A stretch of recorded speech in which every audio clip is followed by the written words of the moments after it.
mental illnesses, smoking, alcohol, physical activity and medication. Now, you see, I can understand all that because one of the most anxiety-ridden moments of my day is when the mail comes through the door. Not through the door, through the letterbox, actually.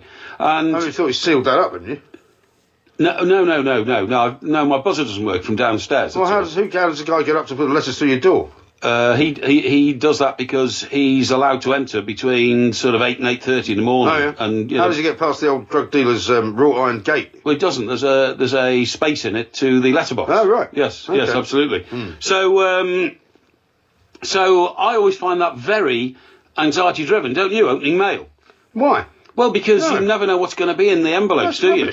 You know, there could be... That's rubbish. No, there could be some terribly bad news. Letters generally bring bad news, not good news. True. No, unless it's your birthday, most mail that you receive in this country gives you stress and anxiety. No, I don't agree. No, I do. I don't open half the mail I get. Well, most of it's rubbish. Yeah, but in that case, you see, you'll find yourself one of these days subject to a county court judgment because you haven't paid a bill. That's not true. A minor bill or something like that. I pay all my bills by electronic banking. Well, yeah, you think you do, but then you get the odd bill here and there, which is just sent you in the post. I pay my council tax that way, I pay my electric bill that way, I pay my water bill that way, I pay every bill that way. Yeah, I pay most of them that way as well, but I still keep an eye on them. But I mean, things like, for instance, guess what I've just had? What have you just had? And it's devastating. If I was you, I'd be worried about constant speeding fines. No, I've not had one of those for years. No, the latest is I have been summoned for jury service. Really? Yes. Well, when are you going to tell me about this? Well, I was going to tell you about it today. Thanks very much. I forgot because I was... when are you supposed to do this? Working on the show. Well, hang on, you better stop there, because it's going to be a long story. I'm going to need to hear chapter and verse on this. Okay. We are the two Mikes. He's got jury service, apparently. Yes, the plank. I have, yeah. Are you not going to get out of it? Well, I'm going to try. Don't explain now. Well, all right, we'll come back to that. Yeah. This is Talk Sport. Yeah. Remember that song? Here Comes the Judge. Was that from Rowan Atkinson's Laughing? You mean Rowan and Martin's Laughing. Rowan and Martin's Laughing, that's the one, yeah. Not me getting mad. Yeah, no. Was it Rowan from Atkinson's Laughing. Was it from that one? I don't think so. I don't know. It's pretty old anyway, but obviously that has some reference to you going on jury duty. Yeah. What maniac thinks you'd be good on a jury? Well, I mean, I will I think you lost 5 minutes. I mean, you've got to remember that I've got the ability to work out these people, you know. And that won't be a problem at all. Right. So what happened was, this arrived like a couple of months ago. All right. And I just threw it back, said I can't do it, you know. Well, you never mentioned this to me. Well, I didn't think it was important. You see, my attitude is that as a wide-ranging journalist, yes, you know, who sees information, and well-known liar, excuse me, who sees information from all aspects of life, that perhaps I wouldn't be the right person to be a juror in case I knew too much about the case that was going on in front of me. Yes, you say to me. Right. So I just said, you'd better give me a deferment or something. You know, they've written back, and now they want me to go and I can't. You're not allowed to divulge where you're doing jury service. You know. What do you mean? You're not allowed to divulge it. Well, where are you doing it? You're not allowed to. Well, you can't tell me. No, I can't. No. Why not? Well, because that means that if you're going to take like 3 weeks off. I could take up to 202 days. That's the maximum the jury service you're required to do. There's no way that you can stay off the radio for 202 days. I might have to. What about our new Saturday show? Well, I think you'll be okay with that because juries don't sit on Saturday. Sorry? Have we told everyone officially about that? We were going to tell them last night and then we didn't. Yeah. No, why didn't we? Well, I don't know. Well, I think we should tell them now. We're very busy. We're doing a warm-up now on Saturday. We're doing the warm-ups on Saturday, which is 11 till 1 every Saturday morning. Yeah. Brilliant show. Yeah. And the thing is... I hope it will be. Well, it will be brilliant. We'll make it brilliant. Don't worry about that. All right. And that means... Well, as long as you're not in jury service, we'll be fine. Yeah, well, they don't sit on Saturdays, Well, do they sometimes carry over, don't they? Very unlikely. What if you get sequestered? It means that the early game will kick off just before we finish at 1, because that's usually 12:45, right? 12:30, 12:45. That's right. Yeah. And the 3 o'clock games, you've got like 2 hours to go until the 3 o'clock game, so we can be right up to date, bang up to date to what's happening in the weekend football. No problemo at all, okay? Right. And the other thing I'd like to say is that we will make it sing. Yeah? Yeah, all right. But I'm not... Never mind that, right? That's something that we're going to do. Yes. Kicking on... It starts on October the 1st, by the way, which is a week on Saturday. A week on Saturday, yeah. But, in fact, I'll put a note about that, because I should have done. Yeah, okay. But what about this business of the jury service? I mean, so what do you expect me to do? Well, where do you have to go? And when? I can't tell you. Well, when do you have to go? Can you tell me that? Middle of November. So you put it off in the summer? Yes. And what happened? They came back and said, here's the new date? Yes. Are you sure you can't get out of it? Well, I don't think you can. And I do have a sense of responsibility as a citizen. No lawyer in his right mind would want you sitting on a jury. Well, I don't see why not. I'm highly intelligent, and I can I can spot, the character of a man from a million. Well, that's what paces. George Carlin says. That's how you get out of jury duty. You sit there in front of the judge as they pick the jury. I don't know how high up the system you're going to be. Right. But you basically say to whoever is picking the jury, I can tell whether a man or a woman is guilty just by looking at them. Really? And then you get thrown out. Oh, really? Yeah. Oh, wow. Yeah. Anyway, so point of my story is... Well, the point of your story is rather disturbing, to be honest. Well... I mean, if you're not going to be around for at least a week or possibly a month... No, it could be 200 days. 200 bloody days. 200 days. What am I supposed to do?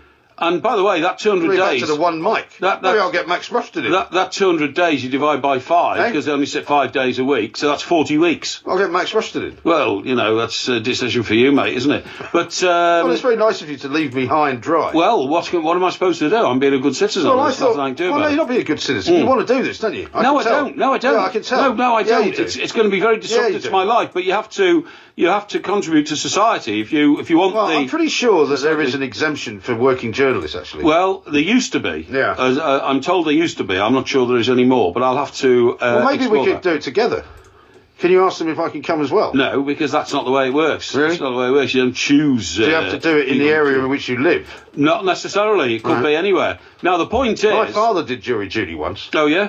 And he got told off by the judge because he was sitting there drawing. Right. Because he used to draw pen portraits of people in cartoons and stuff like that. Yes. And the judge actually asked for the paper that he was writing on to be brought up before the beak. He examined it and told him he thought they were quite good. But would he please refrain from doing it? Really? Yeah, that's very nice. Now, what I'm going to say is... You don't care about those kind of stories about my dad. Not really, no. You know, it was his birthday today. Oh, was it? Yeah. Oh, dear. How old would he He would have been 93. 93, yeah. Well, that's a fine age, but of course he's dead. It would be a fine age if he was still alive. Yeah, exactly, yeah. Now, what I was going to say is, there's another extremely worrying aspect of this.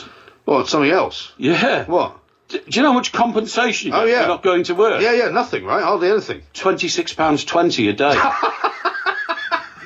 What are you laughing at? I wouldn't keep you in congestion charges and speeding fines. It won't buy my butty at lunchtime. Well, it will. If I choose to have a butty at lunchtime. £26 a week? £26 a day. Oh, a day, right. Well, how much does the butty cost you? Well, I don't know, but I mean that's supposed to compensate you for loss of earnings during the day. Yeah. Now, I mean, I might have to start selling property if this trial goes on for 200 days, 40 weeks. I think you better try and... What am I going to do? Well, you better try and take some kind of invasive action on it. Yeah, I think you're right. I don't think this is going to work out well. It doesn't sound it, does it? Yeah. But anyway, the other thing is, if you're on a jury, but they explain all this to you before they... the other thing is, though, you could go there, turn up on day one, and they might say, right, I'm sorry, we haven't got any trials, you can all push off. Right. You know what I mean? You don't actually do it, I'm told. That can happen sometimes. Or it could be a 4-day case or something like that. And if you do a 4-day case and then the case ends, is that it then? That's it, yeah. So you just basically get attached to one case? Yes, that's right. You don't have to... My dad got attached to some kind of a burglar's case, which I think it ran for a couple of weeks. Oh, really? Yeah. That's not good news. No. Well, none of it's good news. No, it's not, no. I can't believe you're just telling me this now. Well, I've only just found out. It's going to happen in November. No, I've only just found out.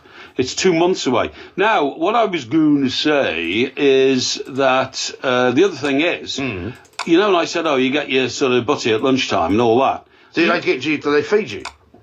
No, I don't think they do, actually. You sure? No, I think you have to go and get a sandwich shop or something. You should watch 12 Angry Men just to get into the, the character. Men. But anyway, the point is, supposing there was a very good-looking lady on the jury, and I said to her, I tell you what, look, we get an hour for lunch or something, an hour and a half for lunch. Well, you take it down to wine bar. Yes, that's right, yeah. I don't think you come back...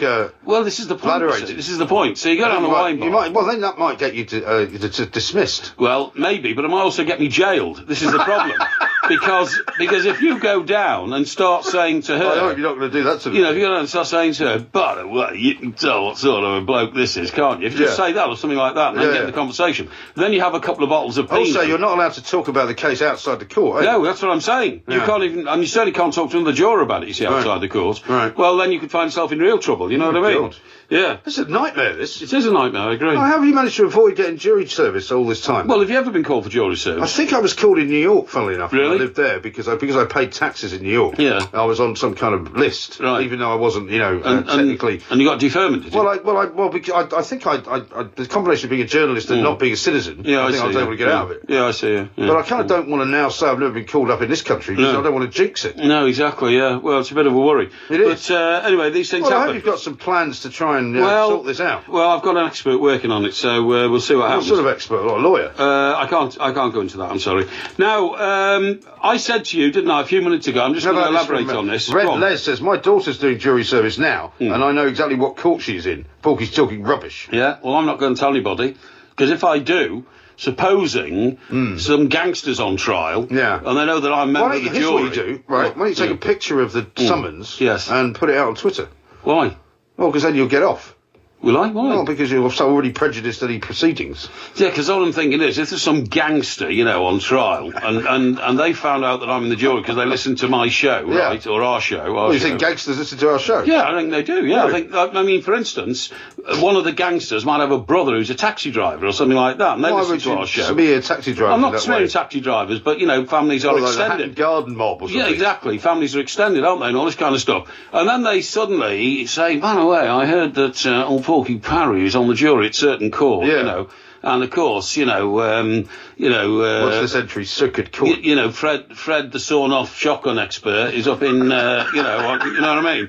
And why don't we just... what's your name? Fred? Yeah. What's your occupation? Yeah. Shotgun expert. Yeah, why don't we just sort of lean on Porky a little bit to persuade him of the... Well, you've often said that you wouldn't take much punishment, would you? You'd give it all up. How about this from Becky? Porky will be discharged from jury service once he declares his hatred for cyclists, backpackers, bums and Europeans. Well, that's a bit harsh, isn't it? And then Woodenhead says, God, all the other jurors will leave after a few days. I can just imagine loudmouth Parry taking over the other jurors. Yeah. Hey, listen, this is a good one here from Liz, who we haven't heard from for a while. She said, Porky, just tell him you've got a dicky heart. Might not last the trial. And you will be dismissed. That's excellent advice. That's great. Well, thank you for all your advice. I'm hoping none of this is actually illegal. But anyway, since we haven't mentioned where it's all going on, we might be all right.